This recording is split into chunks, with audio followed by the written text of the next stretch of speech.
Boa noite a todos. É com muita alegria que estamos iniciando o Evangelho Online do Centro Espírita Esperança e Fé. Hoje é dia 13 de junho de 2022. Eu sou a Tânia e como eu disse, com muita alegria que nós estamos aqui para o nosso Evangelho Online. Para iniciar, eu vou fazer a leitura daquela mensagem que a gente tem todos os dias, né? Todas as segundas-feiras. A nossa mensagem hoje é um poema, Ao Semeador do Bem. Arar, moldando a gleba empedrada e agressiva. Erguer-se sol a sol na tarefa cativa. Servindo por amor, ignorando a quem doar tempo, esperança, força e vida, embora suportando a alma ferida na lavoura do bem. Impedir que o serviço retrograde, ouvir de longe o vento e a tempestade, de ciclones irados a cair, e proteger as sementeiras novas, contra o furor de semelhantes provas, a fim de que produzam no porvir. Sofrer insônia, né, ante o caos da senda em que a ideia se esmaga, na defesa da frágil plantação. Ouvir e desculpar, sofreando-se a custo, o sarcasmo cruel do menosprezo injusto, de quem não crê na própria elevação. No entanto, semeador, prossegue enquanto é dia.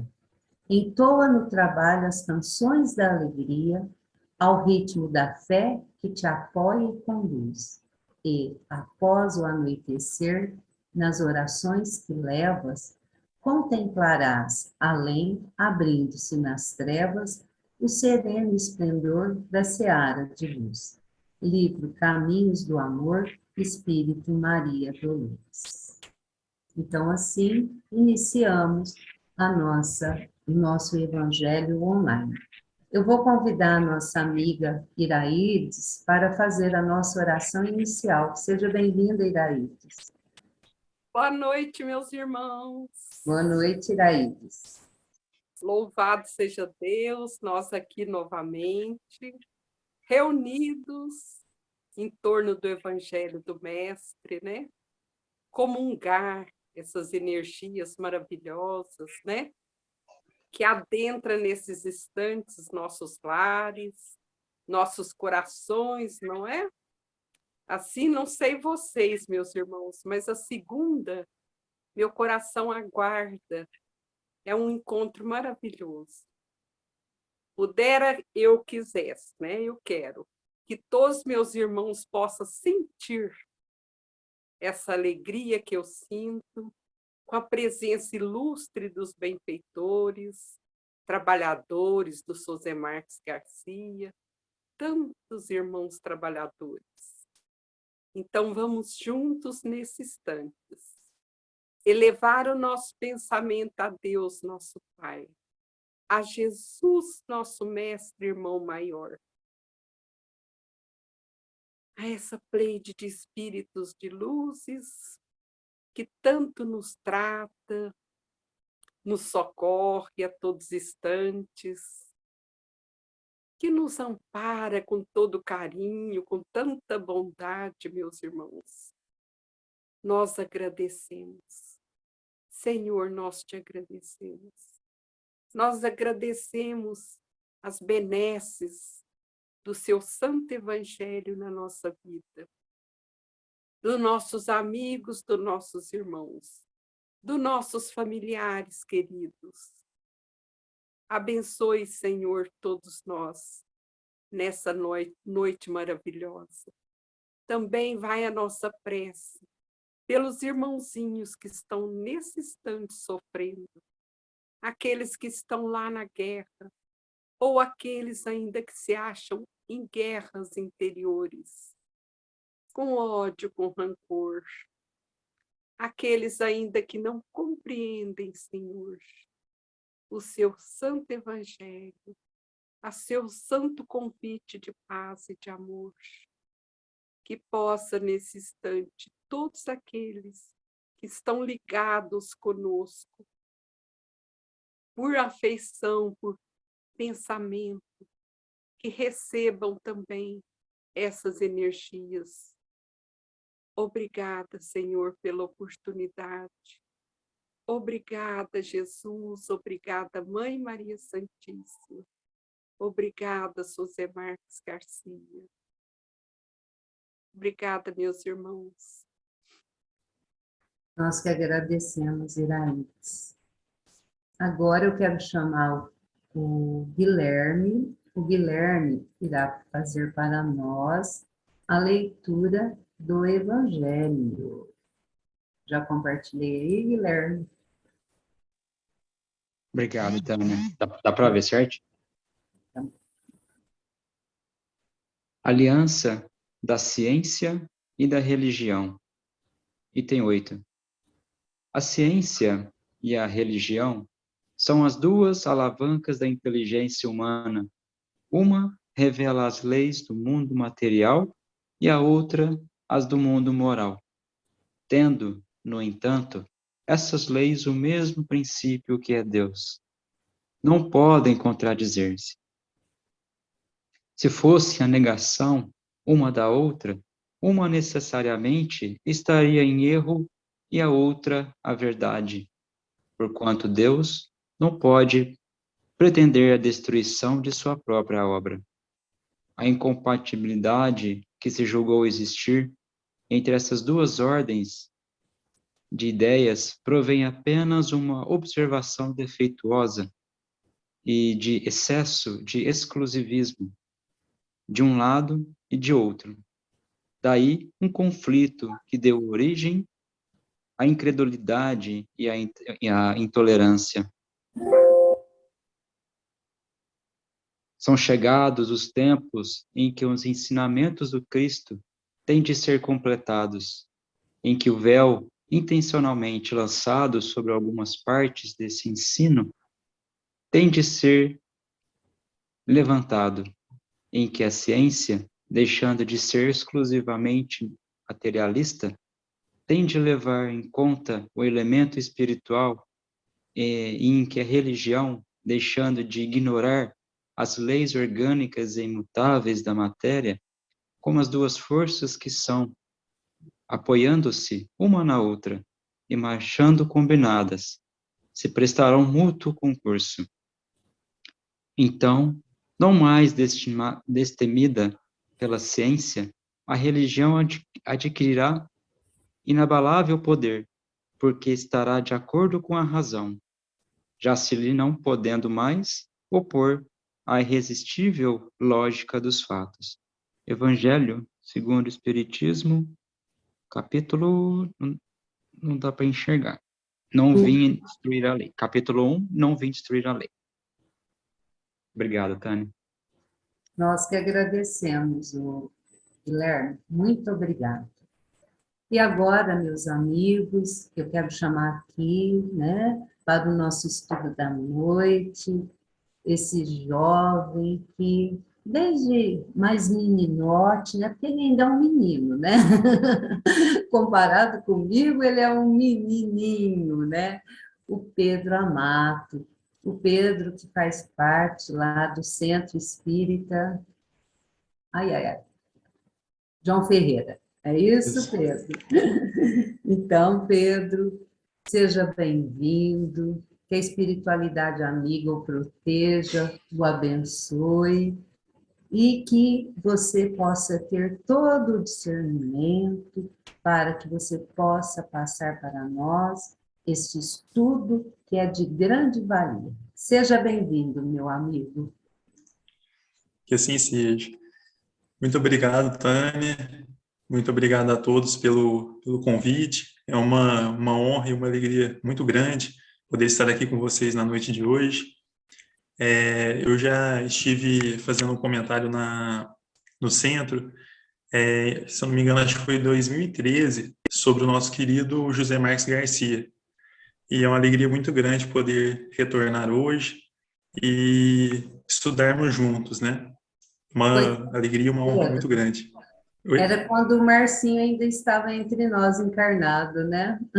Sim, eu estava pensando nisso hoje. Ele É, havia feito convite, eu aceitei. mas Sim, seja bem-vindo. Tenho certeza que ele vai estar aqui, ele já está aqui conosco já também. está, com certeza. Seja bem-vindo, meu amigo. Fique à vontade, a Obrigado. sala agora é sua, viu? Perfeito. Obrigado, Tânia. Obrigado a todos. Eu vou compartilhar os slides aqui. Eu acredito que já está aparecendo, né? Em tela cheia. Não, agora tá. Deu certo. Viu? Bom, meus irmãos, então, mais uma vez, boa noite a todos. Conversando com a Tânia, né, eu elenquei alguns temas que eu já tinha um estudo formado, né, e ela achou que seria interessante a gente comentar hoje um pouco sobre a questão da glândula pineal na obra de André Luiz, né. É um tema, assim, bem extenso, que tem várias ramificações para nós falarmos, então eu vou tentar ser um pouco mais sucinto para a gente poder abranger tudo na noite de hoje. Então, isso já é bem conhecido entre nós sobre o espírito de André Luiz. E não sei se acabou coincidindo ou não, mas o tema do evangelho que foi lido aqui na noite casa totalmente com toda a obra de André Luiz, né? Nós sabemos que André Luiz ele foi médico no plano físico, ele desencarnou, passou por um período muito conturbado no umbral, até que ele teve a oportunidade do resgate em nosso lar, e daí para frente ele começou, através da psicografia do Chico, a nos trazer os seus ensinamentos. E a obra de André Luiz, ela tem um conteúdo científico muito importante, e que nós devemos sempre estudá-lo. Muitas vezes a gente pensa, né, bom, será que agora vai vir um novo médium que realizará psicografias igual o Chico, igual o Divaldo, né? Sendo que, na verdade, nós temos um acervo enorme de obras que nós temos que analisar, nós temos que aprofundar o nosso conhecimento e que estão aí à nossa disposição, como essas que eu elenquei aqui de André Luiz. Uma coisa que a gente consegue perceber nas obras de André Luiz é que todas elas, e principalmente as do início, né, 1944, 44, 45, 46, 47, se passou num momento muito difícil, muito conturbado aqui no plano físico, né? Foi a época da Segunda Guerra Mundial. Então a gente consegue perceber um pouco disso na obra de André Luiz, né? Os resgates coletivos, a grande quantidade de desencarnados que chegaram até nosso lar numa situação muito complicada. E a obra de André Luiz, ela se inicia então nesse momento e ele vai contando os seus relatos. Só por curiosidade, não sei se todos conhecem essa história, do porquê o nome André Luiz. Ele foi médico, a gente não sabe verdadeiramente qual o nome ele adotou no plano, ele tinha no plano físico, mas ele adotou o nome de André Luiz em suas obras e ele assinou assim todas as suas obras. A história é a seguinte: um dia o Chico, fazendo uma psicografia, ele perguntou como o senhor quer que eu assine, né, as obras, e ao lado do cômodo em que o Chico estava psicografando, estava dormindo seu irmão, André Luiz, e ele disse: qual é o nome dele? André Luiz. Pode assinar assim então. E aí ficou André Luiz, que ficou marcando a obra desse espírito tão grandioso. Bom, então, sem mais delongas, né, vamos iniciar o estudo da glândula pineal na noite de hoje. Antes de iniciar, eu gostaria só de comentar que a gente sabe que o espiritismo, ele não é só religião, ele também se estende como ciência e como filosofia.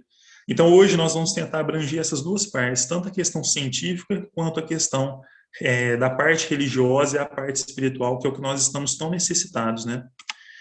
Bom, essa aqui é uma imagem de um cérebro, não sei se todos já tiveram a oportunidade de ver uma peça anatômica de fato.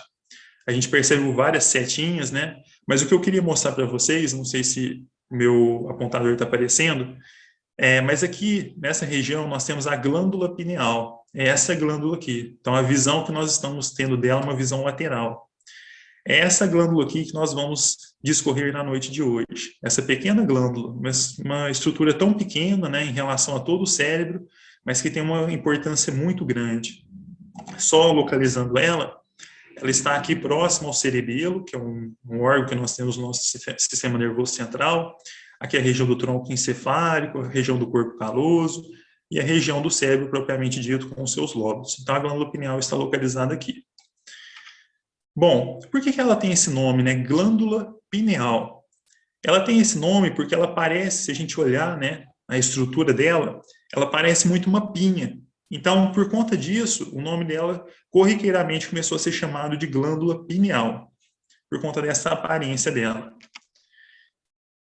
E uma coisa muito importante, não sei se todos já repararam nisso, mas quando a gente olha vários monumentos, várias arquiteturas da Mesopotâmia, do Egito Antigo, da própria Igreja Católica, é muito comum a gente perceber essa imagem de uma pinha.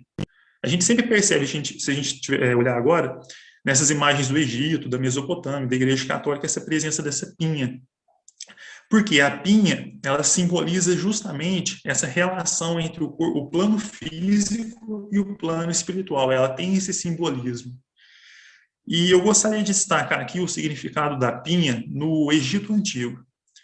Aqui do lado nós estamos vendo o famoso olho de Horus. E quando a gente olha, né, a forma do desenho, ela se parece muito com a foto que eu mostrei aqui anteriormente do nosso cérebro. Eles se parecem muito. O olho de Horus no Egito Antigo ele é considerado uma proteção dos egípcios. É uma proteção contra doenças, contra a peste, contra a fome, contra qualquer tipo de doença. Então, esse é o significado do olho de Horus. E olha a semelhança que ele tem com as estruturas anatômicas do nosso cérebro. É muito parecido. E aí, alguns historiadores, né, médicos e cientistas, eles começaram a estudar esse olho de Horus, a morfologia dele, e começaram a fazer essa relação com a estrutura do nosso cérebro, né, o corpo caloso, o bulbo e a glândula pineal. E olha que interessante, quando a gente pega o livro Os Exilados de Capela, a gente sabe que o Egito Antigo tinha uma quantidade muito grande desses espíritos que vieram de Capela, um conhecimento intelectual, principalmente, muito avantajado. Então, será que esse olho de Horus e várias dessas estruturas da pinha que estão representadas nessas esculturas, nessas arquiteturas do Egito, não representariam talvez a glândula pineal? Será que esse povo já não sabia da importância da glândula pineal e já não havia representado ela através dessas estruturas, desses desenhos? Então, é uma coisa a gente, se pensar, a gente não tem certeza, mas a gente não pode negar essa questão histórica de Capela, né? Bom, então vamos falar agora sobre a glândula pineal. Dentro da medicina, dos estudos, das pesquisas que nós temos hoje, se um pesquisador fala que ele estuda a glândula pineal, muitas vezes as pessoas nem dão muita importância. As pessoas até hoje, elas acham ainda que a glândula pineal ela não tem uma função importante no nosso corpo.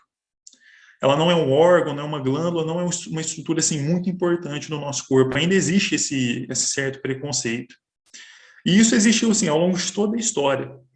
Mesmo eu mostrando que ela já é conhecida, as suas características desde a antiguidade, ela sempre foi muito negligenciada, a glândula pineal.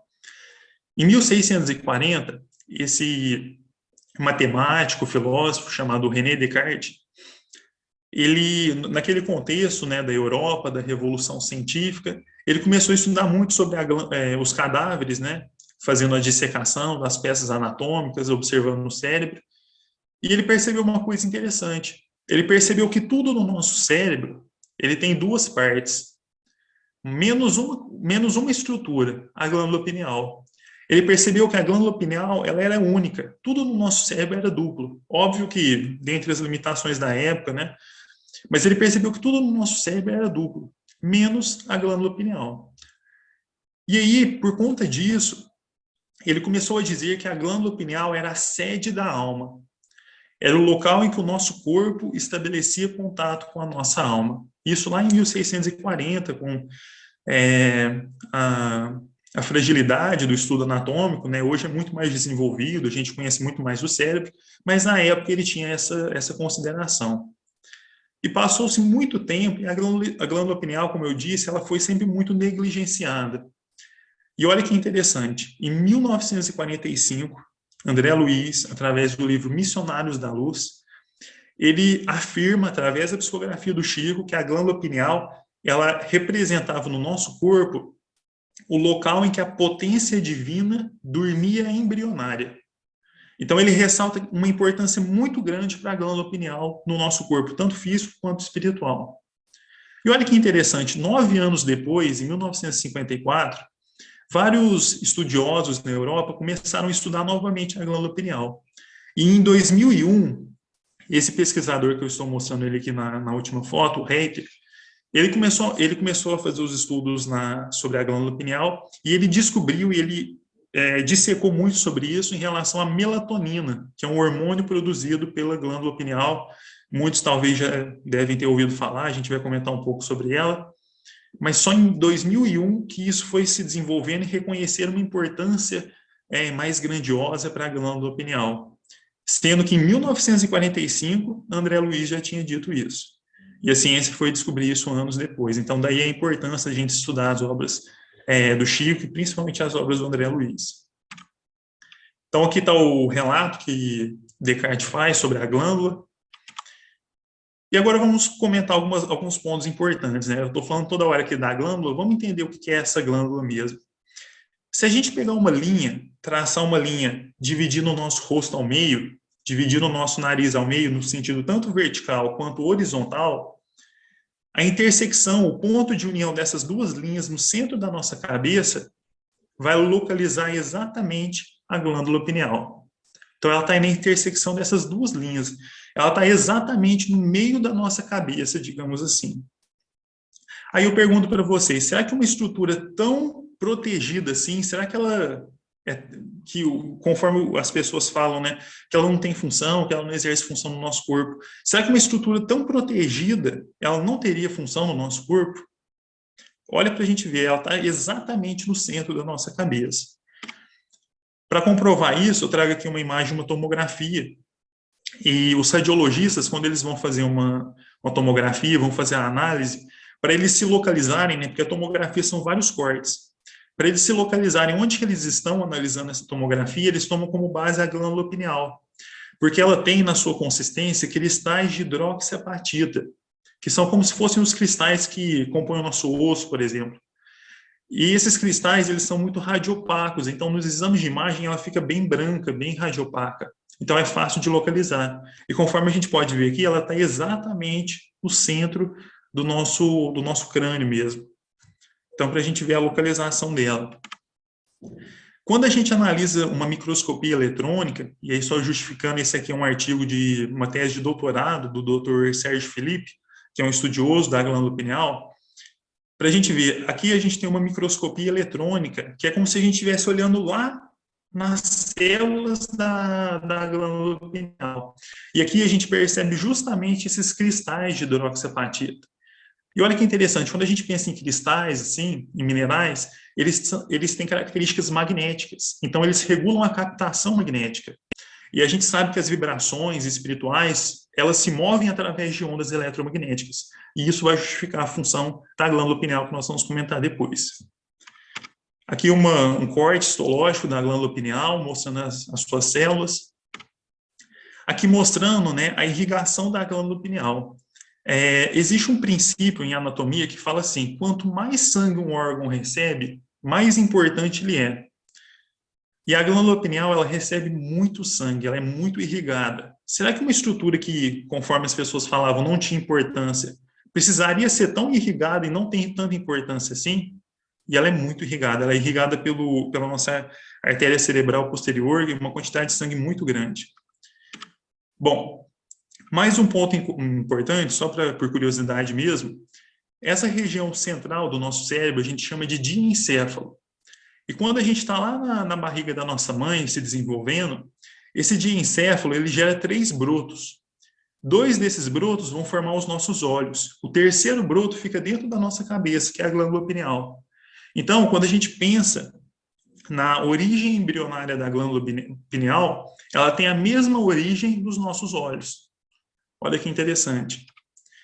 E quando a gente analisa onde a glândula pineal está localizada, ela está próxima do hipotálamo. O hipotálamo é uma região que nós temos no nosso cérebro que ele coordena várias coisas do nosso corpo. Ele controla a nossa fome, o nosso sono, a agressividade, a temperatura do corpo, pressão arterial, várias coisas do nosso corpo são controladas pelo hipotálamo. E a pineal, junto com o hipotálamo, a gente vai ver, eles exercem uma função muito importante no nosso corpo. E aí eu pergunto para vocês, qual que é a função, então, da nossa glândula pineal?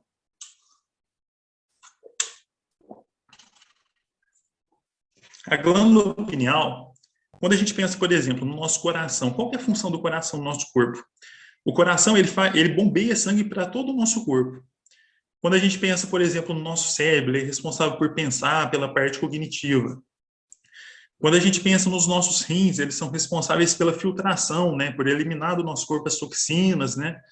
Qual que é a função da glândula pineal? Olha que interessante, olha como a natureza ela é grandiosa.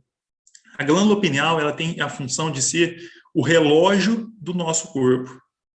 O nosso corpo ele precisa de relógio. É estranho quando a gente pensa, né? Mas imagina se o nosso corpo ele vivesse 24 horas por dia nos 220. Se as nossas células vivessem o dia todo com um metabolismo muito alto, se a nossa pressão fosse o dia todo muito alta, se a nossa temperatura a todo momento fosse muito alta, se nós fôssemos agitados a todo momento. Então, a glândula pineal é a região do nosso corpo que informa todo o nosso corpo de que, não, agora é dia, é o momento de nós sairmos, de nós trabalharmos, de nós estarmos ativos. Não, agora é noite. E agora a gente tem que descansar, a gente tem que repor as nossas energias para amanhã que vai ser um novo dia. Então, a glândula pineal, ela é o relógio do nosso corpo. Olha que importante. E como que ela faz isso? Basicamente, a nossa retina, ela capta a energia solar, ela capta a luz solar. E existe um trato, um feixe nervoso entre a retina e o nosso hipotálamo, que é o trato retino-hipotalâmico. E através da luz que a gente adquire do ambiente quando está sol, essa luz informa diretamente a glândula pineal, se está dia ou se está noite. E a glândula pineal é a responsável por informar todo o nosso corpo se está dia ou se está noite. Então, basicamente, ela exerce essa função. E ela produz, para exercer essa função, ela produz um hormônio. Muitas pessoas já devem ter ouvido falar, talvez alguns aqui até façam uso dessa substância, e gostaria de ressaltar, né, um hormônio. Então, a gente sempre tem que ter muito cuidado ao utilizar um hormônio, né, que é a melatonina. Muita gente chama a melatonina de hormônio do sono, e isso é uma informação errada. A melatonina é um hormônio que mostra que é noite. Então, todos os dias, a partir das 6, 7, 8 horas, a nossa glândula pineal ela começa a produzir melatonina. E essa melatonina ela vai cair na nossa circulação, que conforme eu disse, a glândula pineal ela é muito vascularizada, tem muito sangue passando ali, e essa melatonina cai no sangue e vai se espalhar por todo o nosso corpo. E qual que é a função da melatonina? Esse hormônio ele vai mostrar para cada célula do nosso corpo que já é noite, que pode descansar, que pode diminuir seu metabolismo, pode diminuir sua síntese proteica, sua replicação celular, que é a hora do descanso, é a hora de poupar energias. Essa é a função da melatonina. Por que ela não é o hormônio do sono? Porque, por exemplo, nos ratos, que são animais noturnos, a melatonina também é produzida à noite, mas à noite eles são ativos, eles não dormem. Então, a melatonina ela não é o hormônio do sono, é o hormônio que mostra que já é noite. Associado a isso, a melatonina ela é uma substância que ela é anfifílica. Então, ela consegue chegar em todas as partes do nosso corpo, porque ela pode cruzar tanto por substâncias polares quanto por substâncias apolares. Além disso, ela tem uma insaturação de carbono na sua molécula que faz como se ela fosse um antioxidante natural do nosso corpo. O que é um antioxidante, né? Hoje em dia, tantas pessoas falam de antioxidantes, aparece tanta propaganda na televisão, na internet sobre antioxidantes. Os antioxidantes são as substâncias que protegem o nosso corpo dos radicais livres, que são substâncias que lesam o nosso vaso sanguíneo, que causam trombos, que podem desenvolver várias doenças cardiovasculares. Então, a melatonina protege o nosso corpo contra esses radicais livres. Essas são algumas das funções da melatonina. Nos Estados Unidos, a melatonina já está sendo usada para tratamento de câncer mamário, câncer de mama, principalmente naqueles cânceres de mama que têm receptor de estrógeno positivo. E várias outras funções a melatonina exerce no nosso corpo. Mas, enfim, vamos falar da parte espiritual agora, né? Agora que a gente entendeu o que é essa glândula pineal, vamos entender a parte espiritual, né? Agora que a gente já falou da ciência, vamos falar da religião um pouco. Eu acho que ficou bem claro, né? Que a glândula pineal, ela vai conectar a nossa natureza externa com a nossa natureza interna. Por quê? Porque a glândula pineal, deu para perceber que ela vai enxergar o mundo exterior. Então, ela percebe, ah, não, é dia, eu tenho que informar o corpo que é dia. Ah, não, agora é noite, tem que informar o corpo que agora é noite. Então, ela conecta a natureza externa com a natureza interna. E conforme o livro Missionários da Luz nos traz, a glândula pineal, ao fazer isso, ela não só regula essa natureza externa do ponto de vista físico, mas como também do ponto de vista espiritual. No livro, fala exatamente assim, ela preside aos fenômenos nervosos da emotividade. A glândula pineal é um órgão, é muito mais que uma glândula em si, né? Ela é um órgão receptor de energia espiritual. Então, por exemplo, quando a gente pensa numa pessoa que é médium, a glândula pineal dessa pessoa é muito desenvolvida, porque ela capta muita energia ao seu redor, dependendo do lugar que ela vai. Só para exemplificar isso, por exemplo, vamos supor um médium que ele é clarividente. Então, o espírito está se manifestando para o médium consegue ver o espírito. Então, o que está acontecendo nesse processo? O espírito emana suas vibrações para o médium, e a glândula pineal do médium recebe essas vibrações. E a glândula pineal projeta essas vibrações no nosso córtex occipital, que é esse córtex localizado aqui atrás. Que é o córtex, é a parte do nosso cérebro que é responsável pela visão. Então, quando o médium de clarividência enxerga um espírito, todo esse processo está acontecendo. O espírito emanou as suas vibrações, foram captadas pela glândula pineal, a glândula pineal mandou essa informação para o córtex occipital e a pessoa conseguiu enxergar.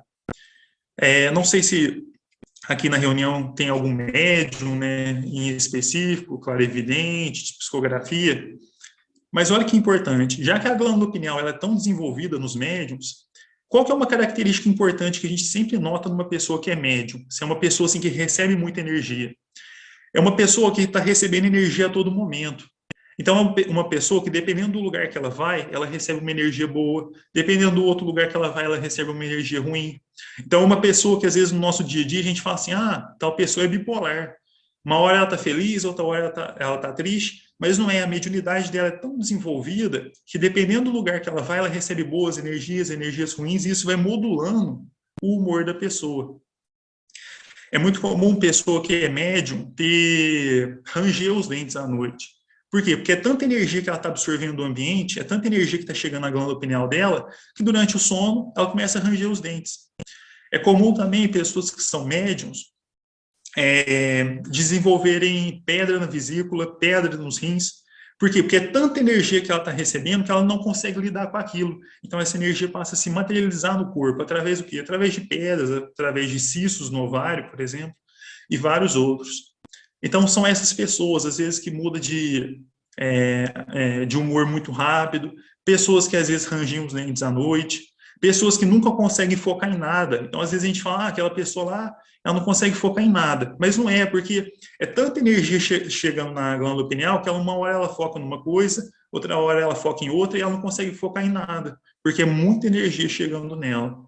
Então, os médiuns têm essa glândula pineal muito desenvolvida. E aí a gente chega num ponto importante, né?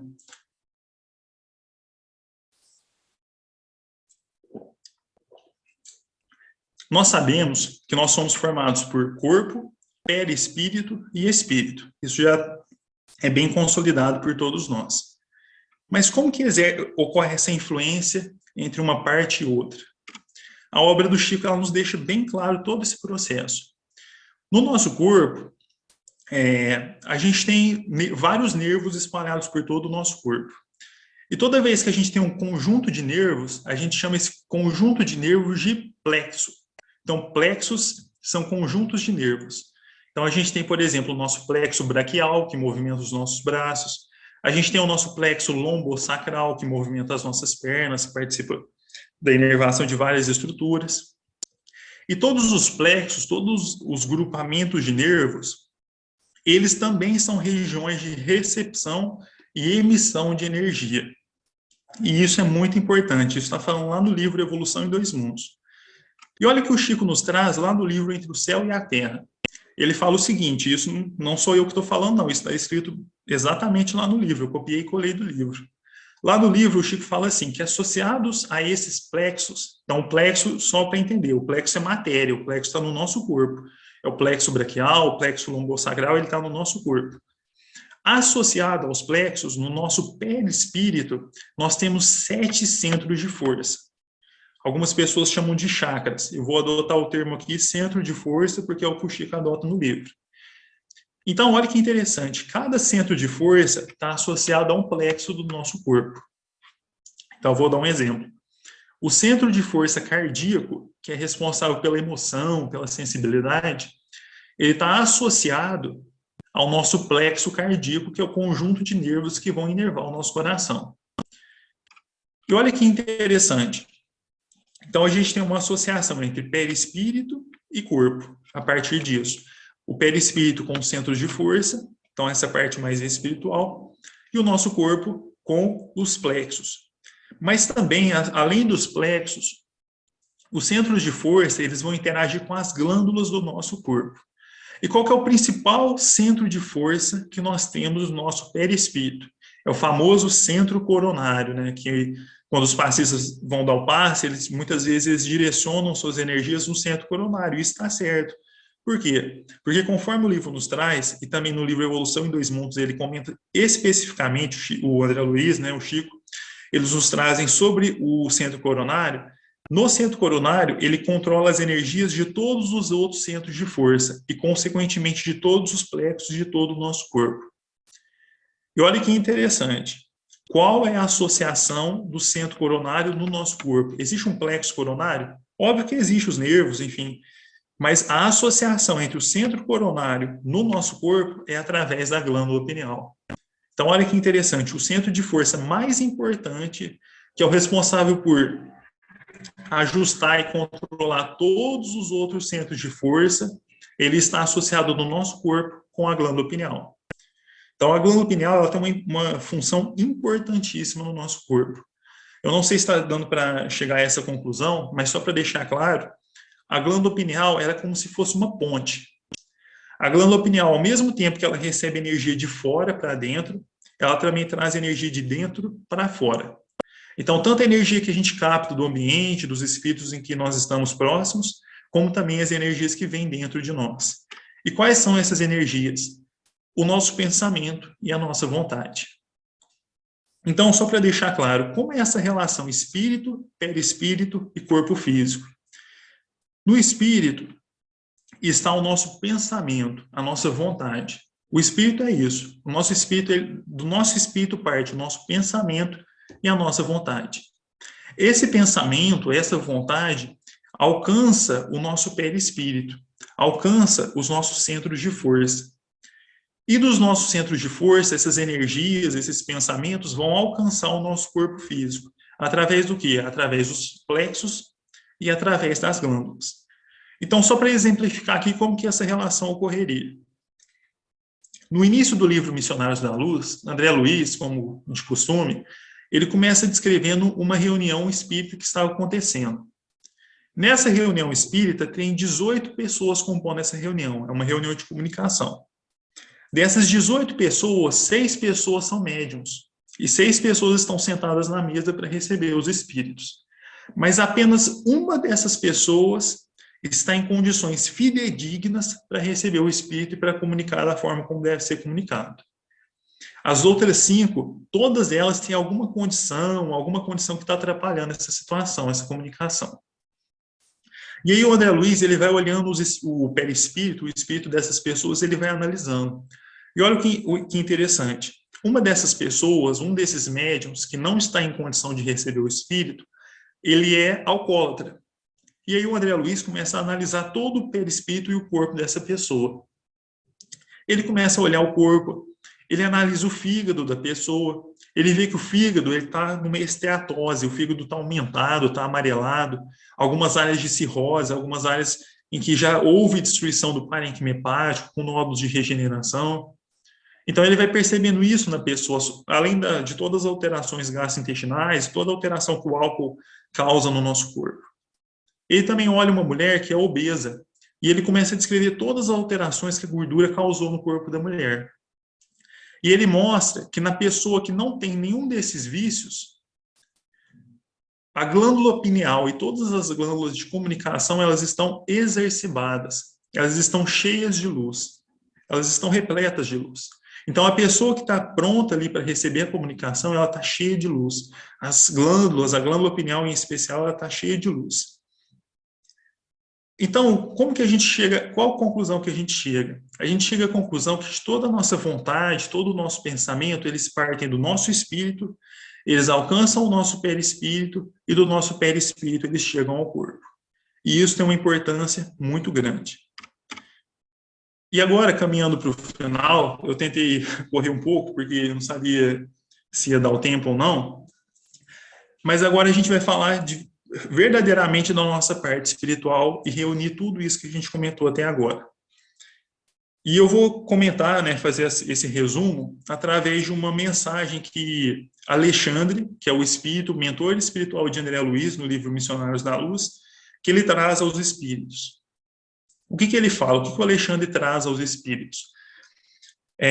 Tinha um grupo de pessoas que elas estavam iniciando o processo de desenvolvimento mediúnico. Elas estavam no processo de preparação para se tornarem verdadeiramente os médiums, né? E todos os dias, às 2 horas da madrugada, o Alexandre reunia essas pessoas para fazer uma reunião espiritual. Então, enquanto as pessoas estavam dormindo, o Alexandre convocava as pessoas para que elas se reunissem e pudessem discutir em torno da mediunidade. Aí, certa vez, quando André Luiz estava acompanhando a reunião, ele acompanhou o que o Alexandre disse a essas pessoas que estavam desenvolvendo a mediunidade. E é isso que eu vou trazer para vocês aqui na noite de hoje. O Alexandre, ele traz para os espíritos que a todo momento nós somos matéria e nós somos espírito. Às vezes, na correria do nosso dia a dia, às vezes a gente está trabalhando muito, hoje, por exemplo, hoje é uma segunda-feira, às vezes a gente já está no domingo lá pensando, nossa, amanhã tem que fazer tanta coisa, essa semana vai ser tão corrida, tenho tantos afazeres, tantos deveres a cumprir, né? E na correria do nosso dia a dia, muitas vezes a gente privilegia, né, a nossa parte material e esquece da nossa parte espiritual. Então, o que o Alexandre vem reforçar é isso, que a nossa parte material e a nossa parte espiritual, elas andam junto a todo momento, elas são inseparáveis. E por que é importante isso? Porque nós, matéria, nós trabalhadores, nós familiares, nós vizinhos, nós, matéria, nós também somos espíritos. Nós somos espíritos que têm uma jornada cumprindo o plano físico, nós temos as provas, as expiações que nós temos que passar no plano físico, e muitas vezes a gente deixa isso de lado, a gente esquece totalmente disso. E o intuito de trazer a glândula pineal na noite de hoje foi justamente conscientizar a todos que essa relação corpo e espírito, ela está muito mais fixa do que a qualquer momento da história. Nós e o nosso espírito estão interligados a todo momento. E a glândula pineal é a ponte entre essas duas esferas. É essa ponte entre a parte espiritual e a parte material. E essas duas coisas, essas duas entidades, são coisas inseparáveis. A todo momento nós somos corpo e nós somos espírito. Tudo que nós fazemos no nosso espírito vai refletir no nosso corpo. Assim como tudo que a gente faz no nosso corpo vai refletir no nosso espírito. Daí a importância, conforme eu estava falando, de nós refletirmos para onde que está indo o nosso pensamento e para onde está indo a nossa vontade. Será que o nosso pensamento, a nossa vontade, eles estão sendo drenados para uma coisa salutar para a nossa evolução? Será que nós estamos drenando o nosso pensamento, a nossa vontade para o bem ao próximo, para o trabalho do Cristo? Ou será que nós estamos drenando o nosso pensamento, a nossa vontade para preocupações mundanas ou preocupações descabidas? Ou drenando essas preocupações para vícios, para o álcool, para a alimentação excessiva, para o cigarro? Então, nós temos que refletir para onde nós estamos drenando o nosso pensamento, para onde que nós estamos drenando a nossa vontade. Isso é muito importante, meus irmãos, porque isso reflete todo o nosso perispírito e todo o nosso corpo, como eu quis mostrar na noite de hoje. É do nosso espírito que parte a nossa vontade, o nosso pensamento. Isso chega ao nosso perispírito através dos centros de força. E através dos centros de força, isso se manifesta no nosso corpo pelas glândulas e pelos plexos. Daí a importância de nós orarmos e vigiarmos sempre. Eu proponho até uma mudança, não orar e vigiar, mas sim vigiar e orar, porque o mais difícil é vigiar.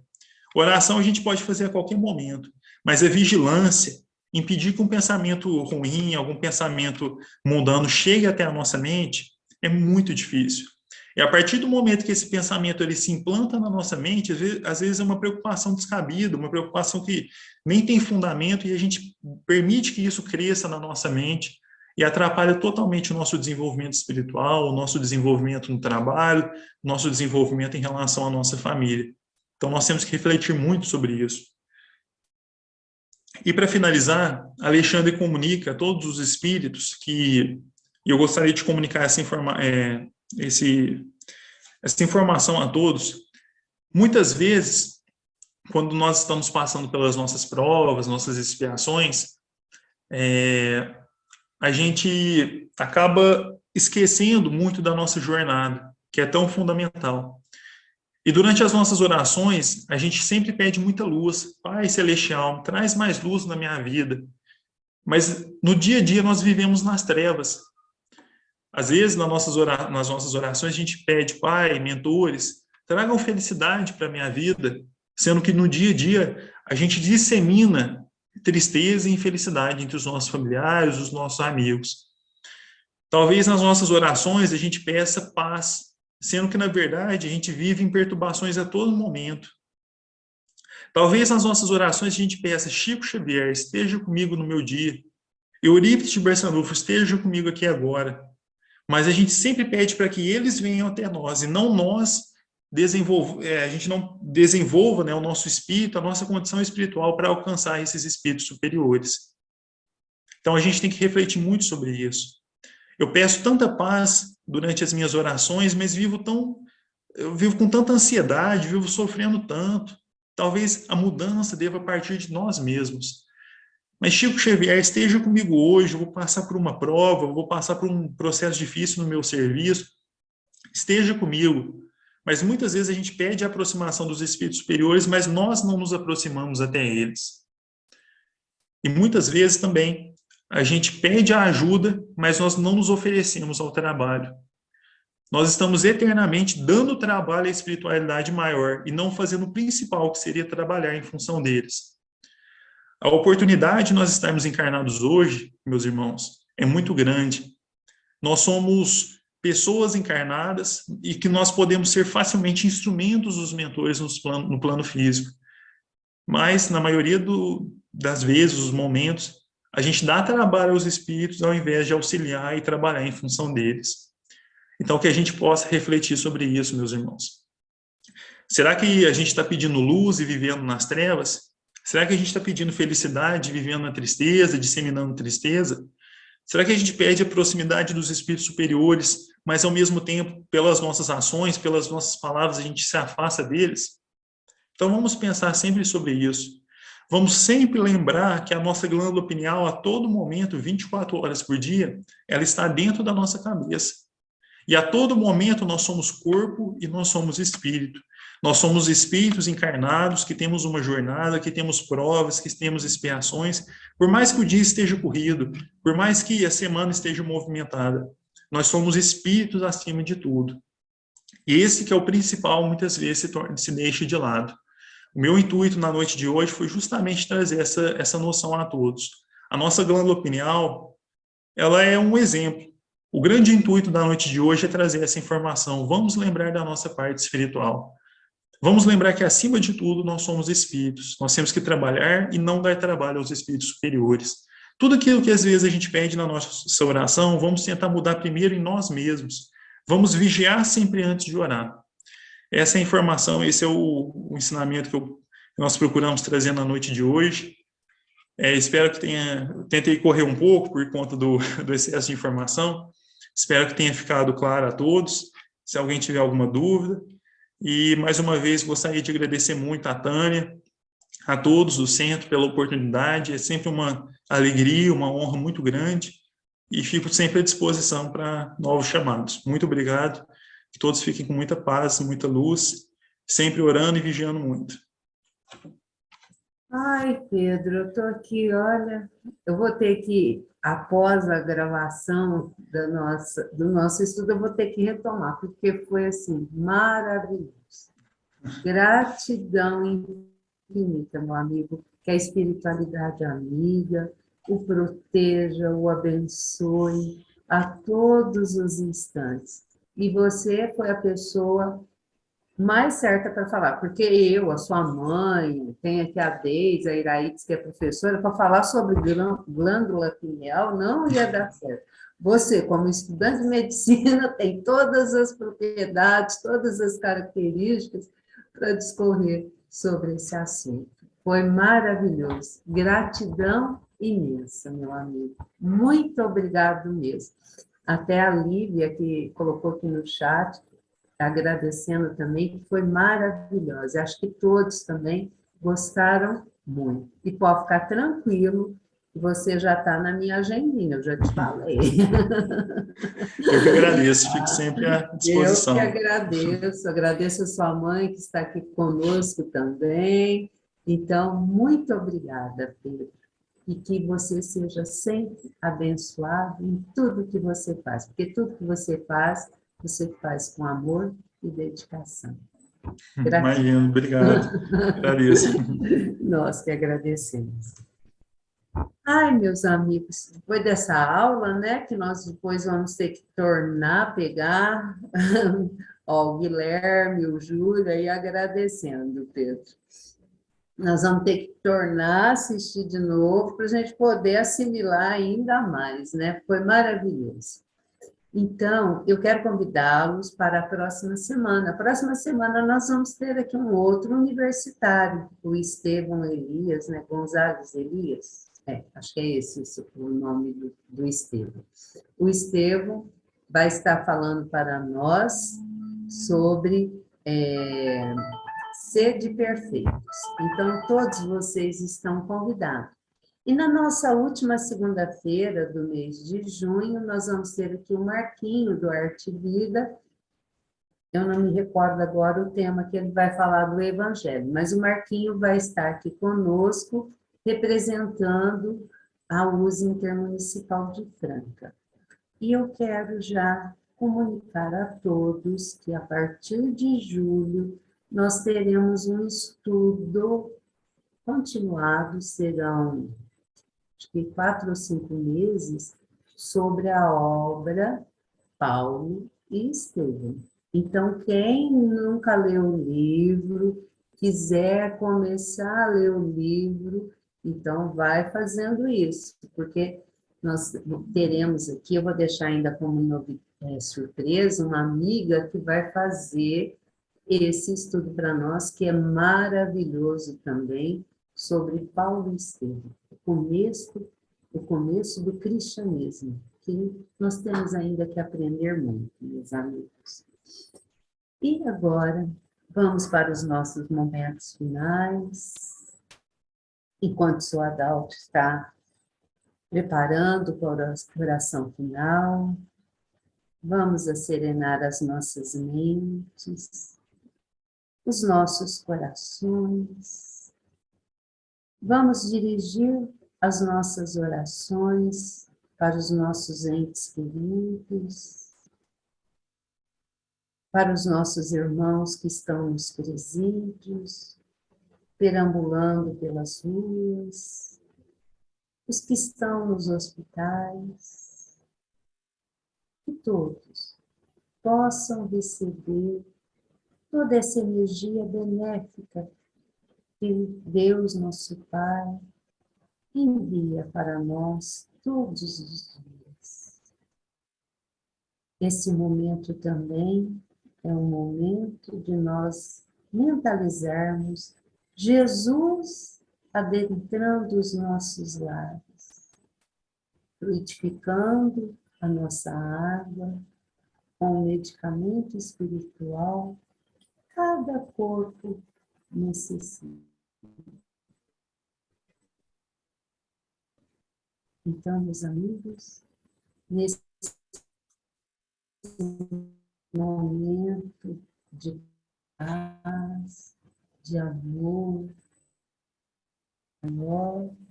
Jesus, nosso Mestre, nos abençoe, nos ilumine na nossa caminhada.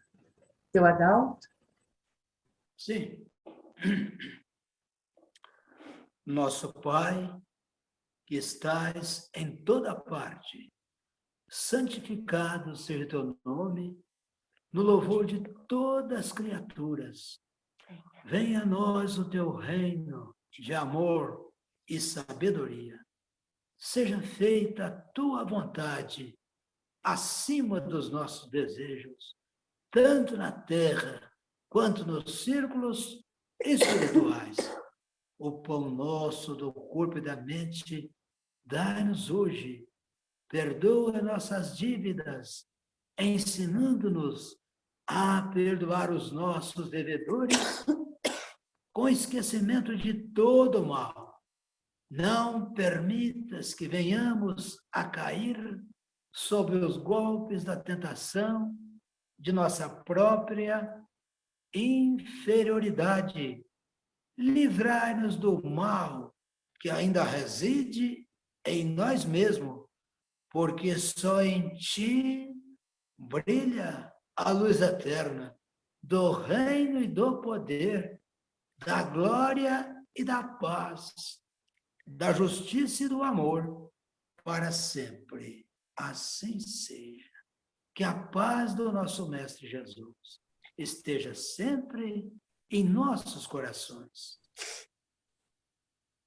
Que assim seja, seu Adalto. Muito obrigada também. Obrigada a cada um de vocês que estão aqui conosco na nossa sala, aos nossos amigos e irmãos que virão posteriormente, que todos possam sentir esse amor, essa luz, igual disse a nossa irmã Iraíde no começo, né? Essa alegria que nós temos de participar do Evangelho online. Um beijo no coração de todos e até a próxima semana.